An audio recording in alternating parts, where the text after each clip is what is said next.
Having now covered both ChatGPT and Google Bard, let's have a look at the third big name in the AI language learning model game, Bing AI.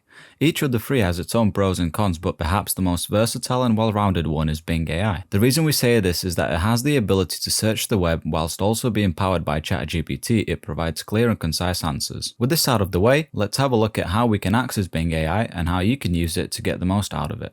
All you need to have is Microsoft Edge installed on your computer. This is essential and you will not be able to proceed otherwise. According to Microsoft, this gives you access to the new Bing on which the AI chatbot is based.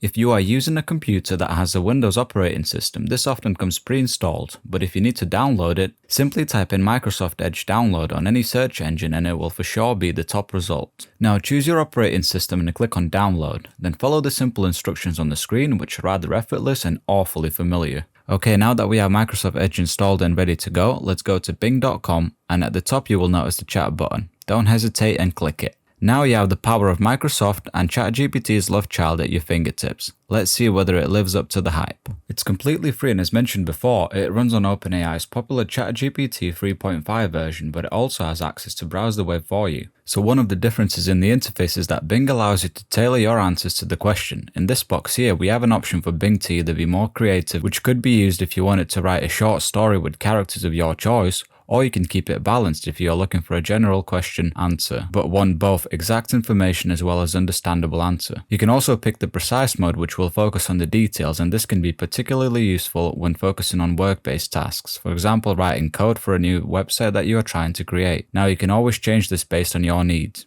Another nice thing that Bing has to offer is different content templates. This can be found if you move over to the right hand side of the screen and click on this icon at the top. If you press compose, it will provide you with templates for emails, paragraphs, or even longer form content such as blog posts. ChatGPT does not currently offer this, and in our opinion, it is a great feature that should not be overlooked. All you need to do is write what you would like the content to be about, choose a tone and how long you would like it to be. Seriously, based on the line of work you are in, this could save you hours of work or at the very least make it a lot less boring.